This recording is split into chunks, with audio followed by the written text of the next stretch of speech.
Tuturo ko ngayon yung settings ko sa very sun and very camera ko. First, open muna natin yung 3ds Max natin.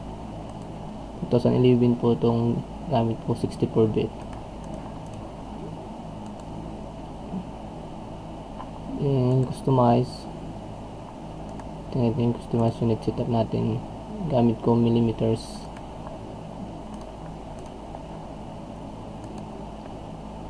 Import, merge po natin yung scene natin na gagamitin.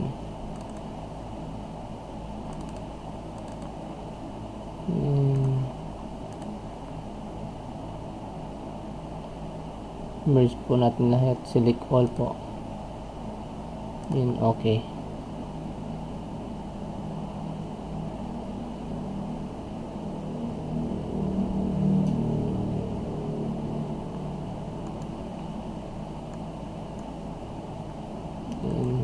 Ito na. Then configure po tayo. Layout, to layout lang yung gagamitin natin. Then okay. Alt W para isa lang yung layout natin. Then sa nakikita nyo, ito yung scene natin.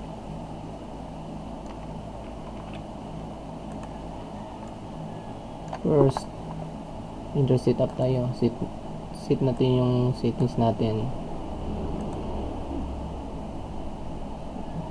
Dito tayo magsisimula sa very. Image sampler, type natin adaptive DMC. Then yung palagi kong ginagamit, itong Mitchell. Then color mapping natin, exponential yung ginagamit ko. Then subpixel mapping, check natin. Next, on natin yung GI. Then light cache. Then para sa test render settings natin, ito yung gagamitin natin, very low. Then sa dito 20. Then check show calculation pass.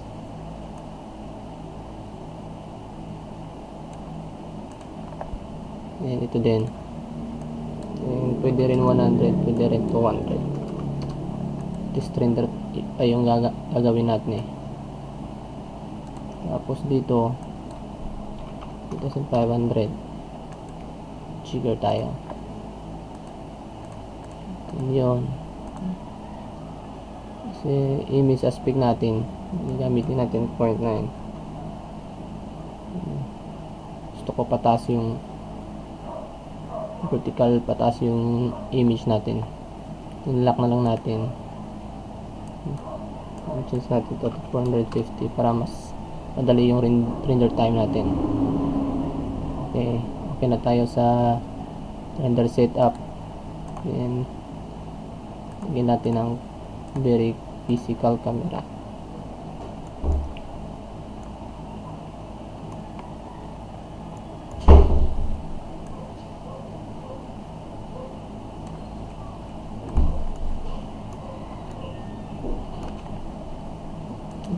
Lagay po tayo ng height ng camera natin.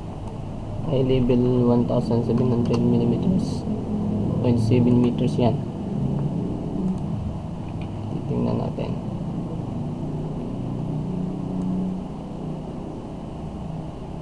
Ito na yung image natin.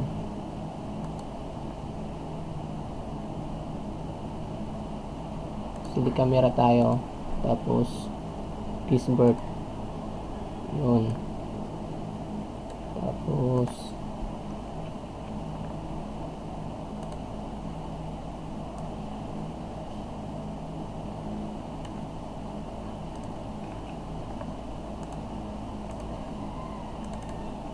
yung camera settings ko, natanggal ko yung vigneting ko. Tapos yung film speed ISO ko 135.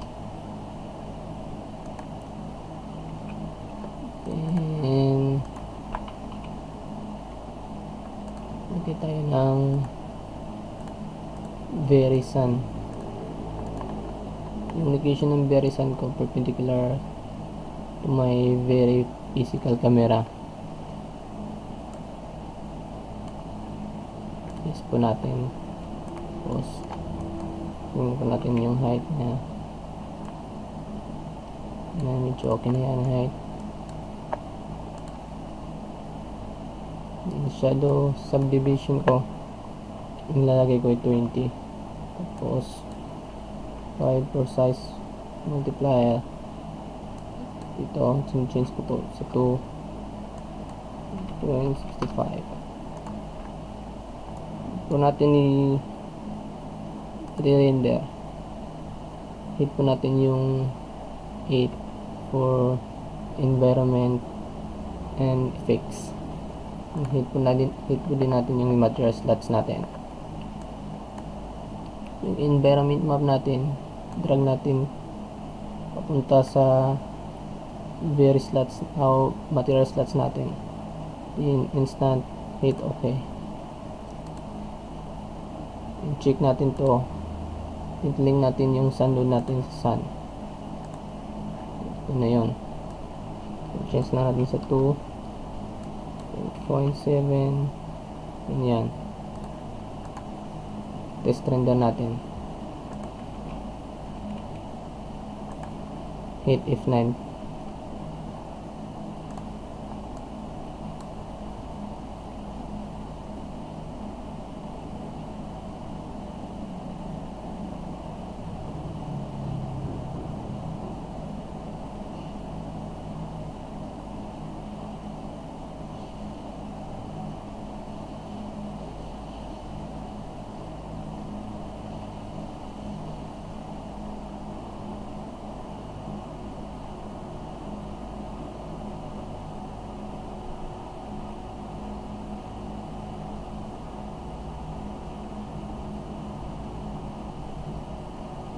Sa nakikita nyo, medyo madilim pa yung scene natin.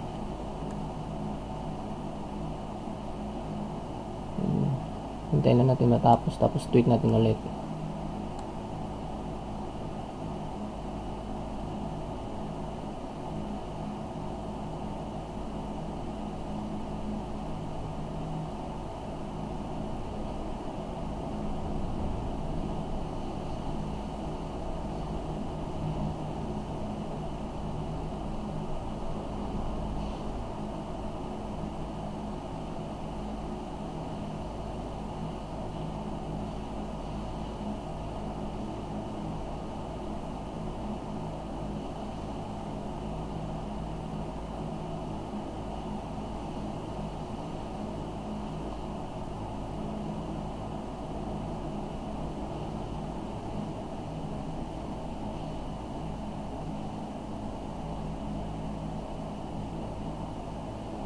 Yun, tapos na yung test render natin.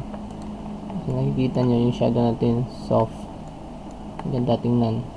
Tweak natin kunti yung settings natin para magmukhang maganda. Yun, para maging maliwanag siya konti at maging contrast. Ito yung gagawin natin. Ito sa material slots natin, taasan natin itong sun intensity multiplier natin to 2. Tapos ito sa vary, yung exponential, para maging contrast, drag multiplier to 0.85. yan. Sa nakikita nyo flat yung image natin kasi wala tayong ambient occlusion. Test render muna natin.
Kasi nakikita nyo yun, ganda na yung scene natin, maliwanag na, hindi masyadong hindi naman sunog.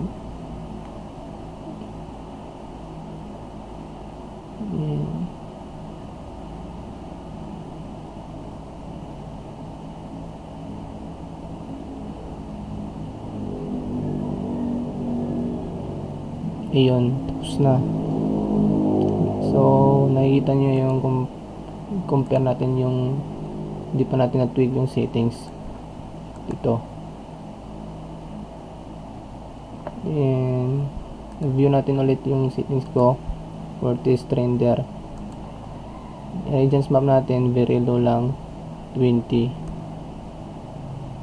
Tapos very light cache 200 para mas madali lang yung rendering natin. Then 400. Yung next tutorial ko, gagawa tayo ng ambient occlusion using very light material. Yan.